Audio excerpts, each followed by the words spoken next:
Pump up the volume on your parenting with Parent Pump Radio. Tune into something different that makes a difference. At Parent Pump Radio, instead of a ripple, we choose to create a splash. Get energized, get inspired, and get informed with how to parent in the new millennium. With your host and parent coach super guide, Jacqueline T.D. Huynh. Welcome to Parent Pump Radio. Our show is all about dynamic family leadership, financial freedom, and leaving a profound legacy for our children. Parents, if you are working 8 to 6 p.m. and scared what's going on with this market, and you're wondering how you're going to fund your retirement or college fee, you want to earn stable cash flow appreciating income. Obviously, we want some sort of extra money every month in our checking account. We are here to help you because we can teach you how to create a safe, personalized real estate portfolio. You can generate $10,000 or more a month, one house at a time, and you can involve your children in creating wealth. Now, you can invest alone, but when the family's involved, you empower your children to become financially literate and able to manage their own life. When you have a family business, you and your kids always have something to talk about. So wealth building brings family together, kids, teens, and parents. Investing is the new family sport. Give us a call because we will find, acquire, and renovate and also manage the property for you. And as little as 2 hours a month, you get to build your own wealth and knowledge. So schedule your complimentary Is Real Estate Right for Me educational call today. Go to my website at integrativeminds.com. And there you can also order my books, True Legacy Wealth, Creating Generational Wealth Through Real Estate Investing, and Real Estate Investing for Women. Our show is available on iTunes, Google Play, Stitcher, YouTube, and syndicated on rethinkradio.org, oneideaaway.com, and ARM Radio. I have two guests today. They are from New Era Debt Solution, and I think it's a perfect time for them to come on as we're wondering about our debts and our credits, because they help you, the consumer, clean up, fix your credit profiles to improve your credit score, accelerate mortgage reduction, and create wealth growth programs. So our first guest has been here before. He's been in the credit restoration since 1990. He grew his credit restoration company from 2 employees to over 550 employees before he sold the company in 2012. He had an annual revenue of $65 million, and after selling his credit restoration company, he joined a no advance fee debt settlement company called New Era Debt Solution. They never charge upfront fees. They only get paid if and when they can complete your debt settlement process. So, ladies and gentlemen, I'd like to introduce you to Robert Chows. Hi, Robert. Hello, Jacqueline. Good morning. Good morning. So let's bring on your partner, our second guest. He is also with New Era Debt Solution, and he's also currently the Principal Chief Strategist and Consultant with Regularity Investors Trust, I hope I said that right, where he's responsible for all aspects of administration and management. So prior to RIT, he held the position of lead counselor within the Department of Education, where he developed innovative psychological counseling techniques and programs and developed technical scheduling protocols emulated by counselors. He received his Master's of Arts in Counseling Psychology. So ladies and gentlemen, I'd like to introduce you to John Kenneth Roberts. Hi. Hey, Jacqueline. Welcome, everyone. Yes, thank you. I think your degree in psychology is going to help with the debt settlement because people are probably very scared and maybe even a little angry and fearful. Absolutely. We need to have a real peaceful state of mind when we're handling these issues. And I love to help people that are in difficult times and situations. If you haven't noticed, Robert Chow has been on my show several times. He's now become my go-to guru guy regarding debts, credits, and getting your finances together. And John is his partner. So obviously, I want to introduce you guys to John. You're going to be hearing from Robert and John a lot more on my show. And I'm helping them launch and promote their own podcast all around this topic because I think everybody really wants to understand and be in control of their money and credit. So with the current state of our economy and what's to come, their expertise is going to be a much needed topic. Tell us quickly what the name of the show is and what we're going to be looking forward to. Our new show is going to be called the Debt and Credit Guys. You can't get more simpler than that. And Jacqueline had mentioned folks we're going to be talking about in the area as this changing economy happens, change with the real estate economy, but in reflecting to what negative debts might be haunting your credit report that automatically affect your credit reports. You don't pay a debt, it goes against your credit report as a negative account. And we'll definitely talk about that on our future shows, how to address it and how to deal with different aspects of that to get it corrected. This is all basically coming to a theater near you, and as soon as they launch, we're going to have them back on. But between now and then, you're going to be seeing them a lot on my shows so that they can help kind of calm your nerves and give you more information. Today, our topic is going to be about bad debts, knowing your rights, dealing with collection agencies and law firms. So let's say I got served legal papers that I'm being sued for unpaid credit card debts. What's my next step? What should I do? Well, I like to take that one. You absolutely have to, without a doubt, respond to the lawsuit or debt claim. If you've never been sued before, it can be really intimidating and scary for a lot of people. But please just gather your thoughts and pull yourself together, and you must respond to this. The lawsuit is going to come in the form of a set of documents. It's going to be called a summons and complaint. And remember that the number one mistake that consumers can make, because it's a scary situation, you may not know what to do and feel comfortable with this, is just failing to respond. There's a lot of negativity that can happen if you don't respond. I'd like to add to that, Jacqueline, if someone does get served legal papers, it's going to vary state to state. Some states only have 18 days, 15 days. California's 30 days, for example. And one state is even 10 days. But it is when you get served. If a legal processor shows up at your doorstep at your work or home, says, here you go. In California, you have 30 days from that point. I don't care if they filed it in court 6 months ago. It took them 6 months to fine you. You have 30 days. What I call it's called the intent to sue process on that legal papers that John talked about. And the person does not reply, either a phone call to the law firm, reply to the courthouse, the court clerk's office saying, I'm here, I'll see you in court, I'll settle at Mr. Law Firm, do something like that. But if it goes beyond 30 days, the person does not respond, then the law firm takes it back to the courthouse saying, Judge, Joe didn't respond. Then it goes to a second legal papers come out. Again, this is California only because, again, it varies state to state. But in California, a court date will be set up. 2, 3, 4 months down the road, you get served more papers in the mail because now they know where you're at. And they say, show up, May 30th at such and such courthouse.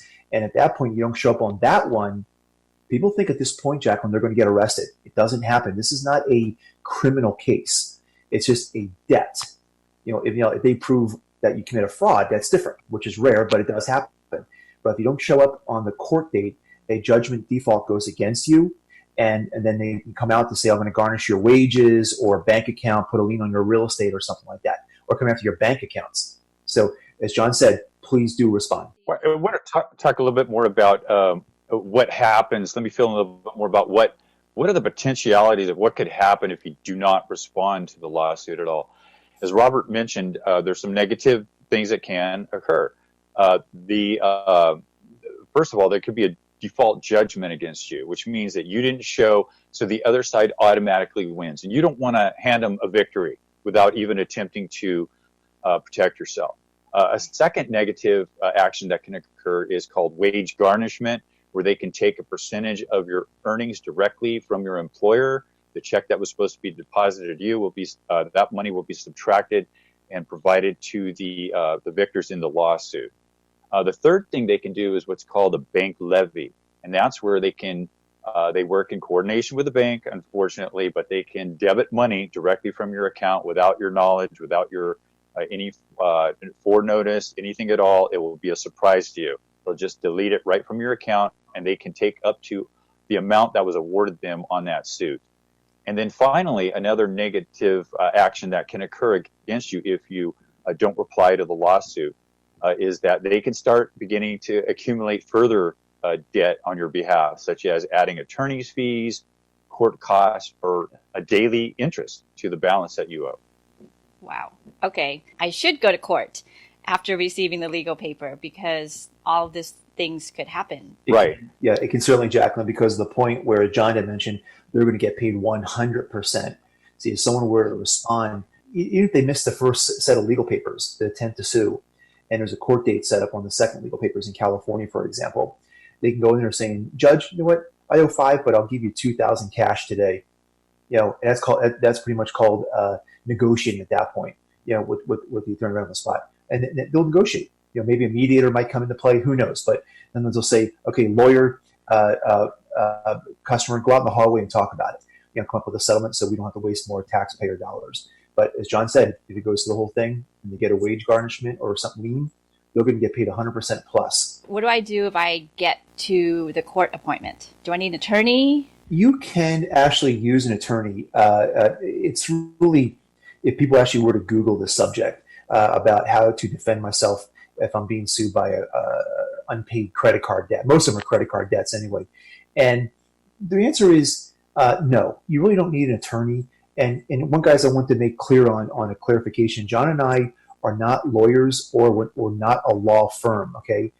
Just giving you practical information over my 30 years of experience doing this that we have, that just let you know that this is from a practical experience. But to answer the question, no, you don't really need a lawyer, especially if the debt's only a couple thousand. Geez, the attorney will charge you probably $1,200, maybe $2,000, depending on the severity of the size of the debt and how deep it is into the process. So you can negotiate. You can go to court and say, Judge, by simply saying this is called exercising your rights. I disagree with the amount of debt that this law firm says I owe to Capital One.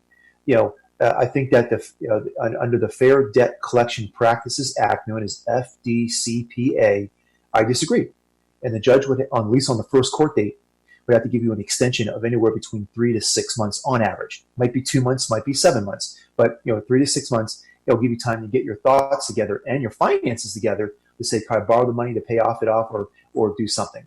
But always, guys, always try to come up with a reduction in the amount. If you do it yourself without a lawyer, ask for a reduction in the amount that you owe, minus interest, penalties, and fees. You don't want the fat on the steak. Can a collection debt be settled anytime then? Because it sounds like you can. Yes, it can. Yeah. So it can be settled anytime.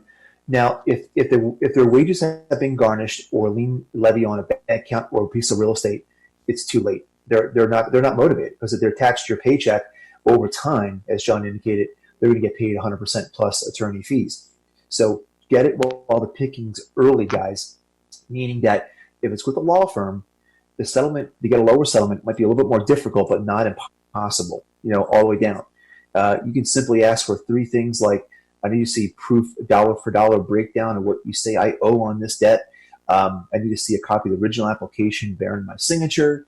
And most importantly, and if this is the case, if a debt buyer got involved before the law firm, in other words, Bank of America sold it to Portfolio Recovery, which is a debt buyer. They buy the debt from the bank, and then they hire the law firm. There's 2 entries on your credit report showing the bank, Portfolio Recovery, and the law firm won't be on there because they're not a debt buyer. But they say, then I need to see a copy of when the debt buyer purchased the debt from the original creditor to establish a statute of limitations timeline, which I'll get into later. But if they can't produce that, you can take that evidence back to court and say, Judge, the law firm failed to come up with this information, so the whole debt has to be waived. That happens. That has happened. Not much, but it has happened. But you can negotiate a settlement. The judge will force the law firm to entertain a settlement offer. You said earlier they can actually garnish my paycheck. Yes. Is there a way that I can stop that from happening? Go to court. Again, when it goes to the garnishment or levy stages, guys, you missed the actual court date. Remember, in California, first phase is intent to sue, legal papers. Second one, there's a court date set up. And if you miss that one, then the third step is they're going for the garnishment anyways. But if you missed both, because maybe you moved, maybe you honestly didn't receive both legal papers.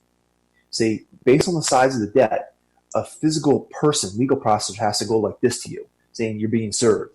And they know that, hey, they saw Jacqueline at her home over here in Orange County, for example. So it's based on they physically serve you. They make a note of that for the court. And if you miss the court date, you can still delay it by going back to court. or calling the court clerk's office saying, hey, I need more time. They may extend it. Going back to where you were saying, you're telling the judge, I don't believe I owe this money or something like that, right? Yep. But what if you do? Most people did use their credit card. It's not like a fraud. Mm-hmm. How can you actually say, I didn't use it? Because they would just pull up all of your transactions. Well, again, you're not lying to them. I'm just saying that it's called the proof of liability. It's a proof of that they have all their ducks lined up. So you never say, I mean, if it's truly not yours, it's not yours. I mean, you file a police report early on and contest that with the creditor and the fraud department of the credit card company. But in the case where it is yours, guys, don't say it's not yours. You can't say that. Saying that you can contest the steps that they took to get to where it's at today. Number one, Mr. Law Firm or debt buyer, I need to see a dollar for dollar breakdown of what you say is owed on this debt. Gee, you're saying $8,000, but I believe it's only $6,000. How'd you come up with that amount? Number two, I need to see a copy of the original application bearing my signature. What happens is with credit cards, when you apply online, they don't get an actual signature. They're supposed to send an addendum page that says sign here or a DocuSign. They never do that. Nope. And so there's actually no actual hard signature on anything. And the third one, I need to see proof of when the debt buyer or credit, law firm, they bought it. When they bought it from the original creditor, because there is a 2 to an 8 year statute of limitations depending on the state. In California, it's a 4-year federal statute of limitations. So if they can't produce 1, 2, and 3, and 2 is the toughest, by the way, then you go back to the judge saying, Judge, I gave that law firm 30 full days to come up with this information. They failed to. Here's my proof. And another webinar, we'll talk about the details of what to do if you have to go that far. But since they can't produce 1, 2, and 3, not 1 or 2 or 3, 1, 2, and 3, then there's a good chance, not a great chance, but a good chance the judge may say, I'm sorry, law firm, but you broke the FDCPA laws, Fair Debt Collection Practice Act laws, and before this court date, and guess what? The debt may have to be waived. In fact, there's been some cases where the law firm, not so much the law firm, but the debt buyer or creditor may have to pay the consumer a financial settlement for violation of FDCPA.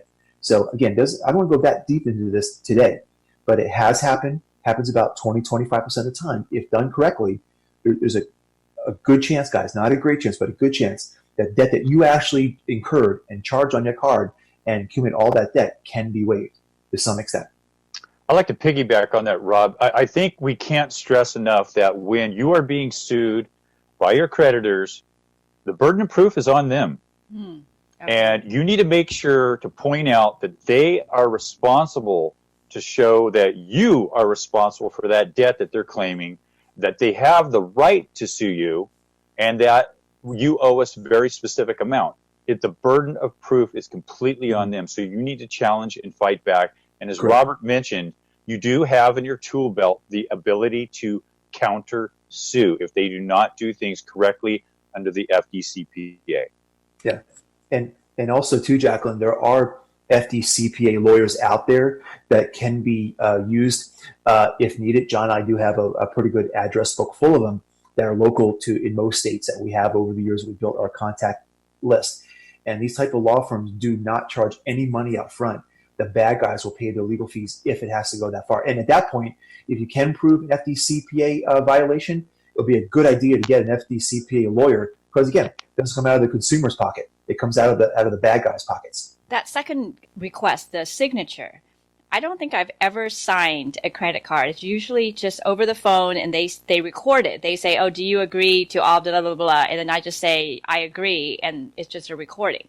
Yeah, if it is recording, it's almost like the same as a signature, but it comes down to how they know that your twin sister wasn't the one acting on your behalf, because you had a sore throat that day, or your mom was doing something, so anything can happen. But as John said, the burden of proofs, it has to be in the pudding to say that this is your signature. So even though most technology these days, the judge may say number 2 is stripped away, we're not going to count that, but still 1 and 3, you still have to come up with that information. And they have a time limit to come up with that too. Yes. In California, it's 30 days.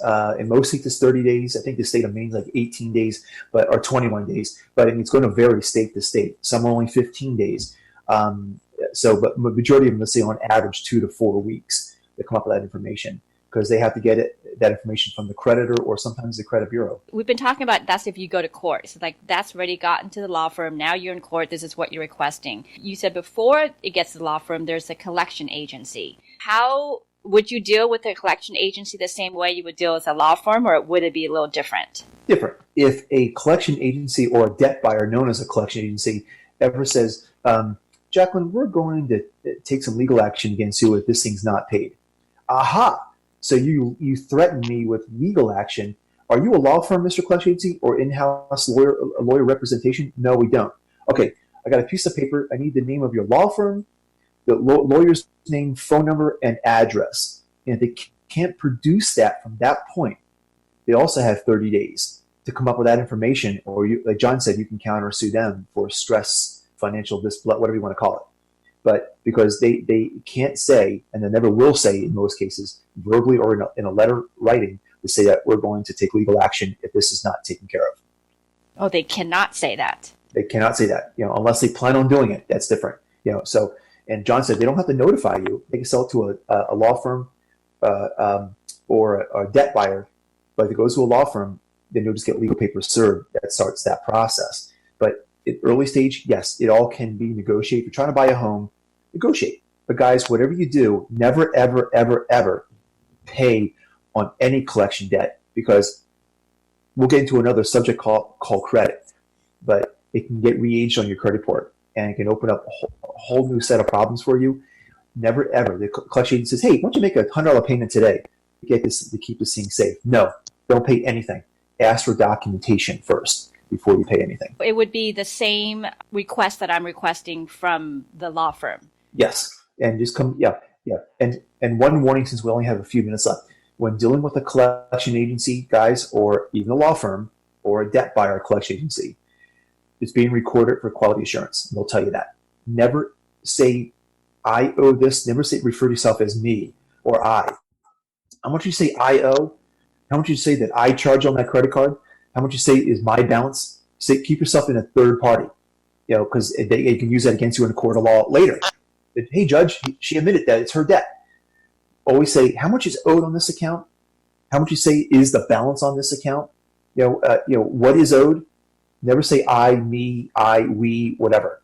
Never refer yourself in a third party, because again, it is being recorded. This part, what John Roberts was saying, is that it's the burden of proof is on them to prove that it's yours. So you saying it's my debt or how much I owe, you're implicating yourself. Yes, then. Exactly. Don't stab yourself in the foot. Don't walk on the one heel on top of the other heel. You'll kill yourself. And depending on the size of the debt, it could be used against you in the court of law later, especially if they produce recordings that they talk to you really before, right in front of the judge. So be careful. If someone hasn't paid, you're going to get thousands of phone calls throughout the day. Should you be answering those phone calls and just say, I want these 3 items?